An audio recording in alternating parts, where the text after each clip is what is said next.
आज हम समझेंगे कि श्राद्ध है क्या और कैसे करना चाहिए, क्या ना करने से हमें नुकसान क्या होता है। कोई भी ऐसा काम जो श्रद्धा से किया जाए उसे हम श्राद्ध कह सकते हैं। अब प्रश्न है कि श्रद्धा किसे कहेंगे? क्या माथा टेकना या नमन करना या आरती उतार लेना या किसी अन्य प्रकार से परमात्मा के प्रति या किसी अन्य अपने स्थिति के प्रति कोई भाव व्यक्त करना श्रद्धा है? नहीं है। श्रद्धा का अर्थ है ऐसा भाव, भाव का अर्थ है मनस्थिति, ऐसी मानसिकता, ऐसी मनोवृत्ति जिसमें जो क्रिया संपादित करने के लिए हम संकल्पित हुए हैं उस क्रिया के प्रति, उस वस्तु के प्रति, उस व्यक्ति के प्रति और उस कर्म के प्रति हमारे मन में प्रेम, करुणा, अंतरंगता, आत्मीयता और कृतज्ञता का भाव हो। जहां ये चार चीजें होंगी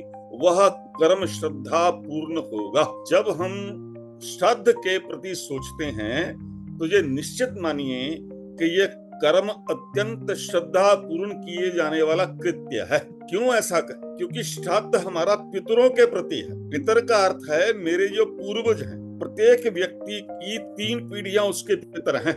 मैं जैसे हूं तो मेरे दिवंगत माता पिता 1 नंबर, फिर माता पिता के माता पिता अर्थात मेरा दादा दादी और उसके उपरांत मेरा परदादा परदादी, 3 पीढ़ियों तक हमारे पितर चलते हैं। अतः इन 3 पीढ़ियों के प्रति ही पार्वन श्राद्धों में हम अपना कर्म करते हैं। जब हम ब्राह्मण को किसी भी प्रकार से अपने पितरों के निमित्त कोई वस्तु देते हैं, प्रदान करते हैं, तो वह श्राद्ध कर्म है।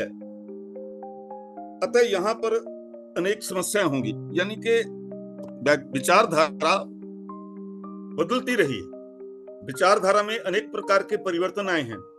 आज भी अनेक ऐसे मनुष्य हैं जो इस पर प्रश्न उठा सकते हैं कि मैं जो श्राद्ध कर्म कर रहा हूं, क्या ये मेरे पितरों के पास जाएगा? क्या पितर इन्हें प्राप्त करेंगे? क्या पितर यहाँ उतरते हैं? हम जो जब जन्म लेते हैं तो हमारे ऊपर 3 ऋण निश्चित हैं। हर व्यक्ति 3 ऋणों से पीड़ित है। पहला ऋण है मातृ ऋण, दूसरा ऋण है पितृ ऋण, तीसरा ऋण है आचार्य ऋण, और जो ब्राह्मण यहाँ बैठे हैं उन ब्राह्मणों के ऊपर चौथा ऋण है ऋषि ऋण।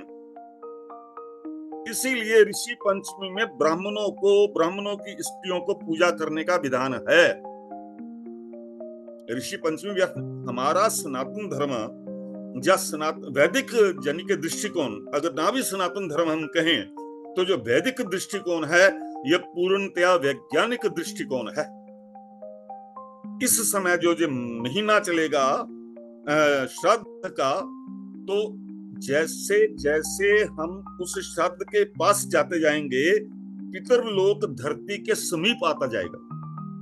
अनेक प्रकार के लोक हैं, भूलोक, भुवलोक, स्वलोक, तपलोक, जनलोक इत्यादि हैं। ये भिन्न भिन्न दर्शन में भिन्न भिन्न नाम दिए गए हैं, पर लोक सबने स्वीकार की। गीता में भी कृष्ण कहता है कि पितरों के भीतर मैं अर्यमा चास्मी, पितरों का देवता अर्यमा है। गीता के 10वें अध्याय में कृष्ण ने स्पष्ट कहा है कि पितरों के बीच मैं उनका देवता अर्यमा हूं।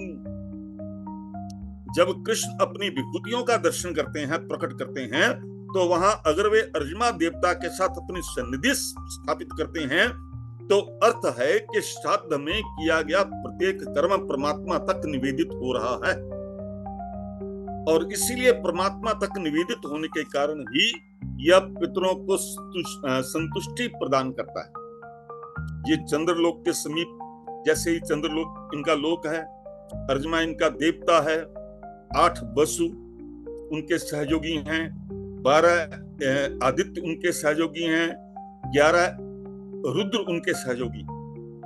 जब मैं वसु का चिंतन करता हूं तो मैं वसु के माध्यम से अपने पिता का चिंतन कर रहा हूं। जब मैं रुद्र का चिंतन करता हूं तो मैं अपने दादा का चिंतन कर रहा हूं।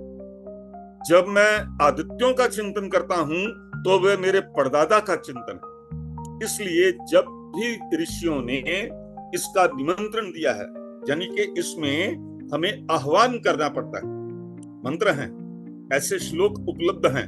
अगर यानी कि दिक्कत यह है कि हम समय खो चुके, हमारे पास समय का अभाव है।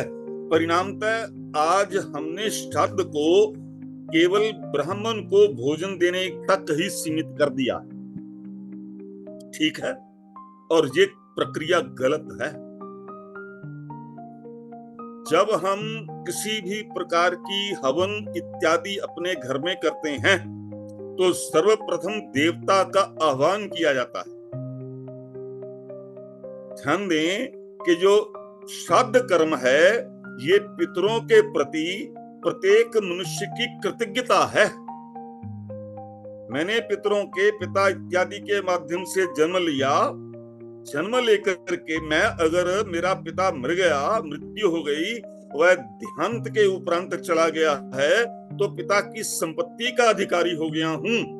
मुझे उसके बैंक में, उसके खाते में जमा हुए पैसे मिल गए।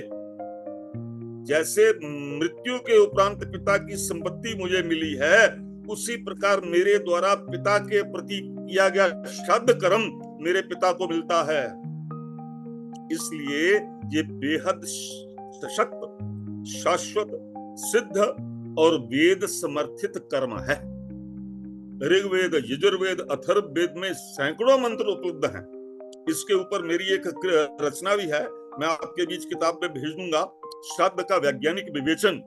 तो उसके आधार पर हम इस श्राद्ध को बेहद अच्छी तरह से समझ सकते हैं। कुछ लोग ऐसा करते हैं कि ब्राह्मण को बुला करके भोजन करवा कर के भेज देते हैं। यह भी श्राद्ध का पूरा कर्म नहीं है। श्राद्ध में जब हम श्राद्ध करते हैं तो हमें अपने देवताओं के साथ साथ पितरों का आह्वान करना पड़ता है। पार्वन में हम अपने दादा, अपने परदादा और अपने प्रपितामह सपत्निक को आमंत्रित करते हैं। जब सपत्निक यानी कि अगर दोनों की मृत्यु हो गई, पति और पत्नी की, तो वे दोनों आएंगे। तो ब्राह्मण उनको आमंत्रित करने के उपरांत उनका पिंड स्थापित करेगा, उनको स्थान देगा। स्थान देने के लिए पलाश के पत्ते हैं। यहाँ पर लोहे का प्रयोग नहीं होता। अतः यहाँ अगर आपके पास पीतल नहीं है, अन्य यानी कि चांदी, सोना, बर्तन इत्यादि नहीं है तर्पण इत्यादि करने के लिए, तो आप पलाश और धरती पर भी ये काम कर सकते हो। और जिन्हें ये संदेह है कि पितर आते हैं या नहीं है, उनके लिए पद्म पुराण में एक कथा आती है। कब से शुरू हुए, आपको प्रश्न का उत्तर मिल जाएगा। यानी कि श्राद्ध का आरंभ कब हुआ, तो ये प्रश्न असंगत इसलिए हो जाता है क्योंकि श्राद्ध का आरंभ तो ऋषियों ने किया है। स्वामी जी ध्यान दें कि जब श्राद्ध का आरंभ ऋषियों ने किया है, ऋग्वेद में, यजुर्वेद में है, उपलब्ध है, तो इसका अर्थ है ये वैदिक कर्म है और परंपरा से चला हुआ है।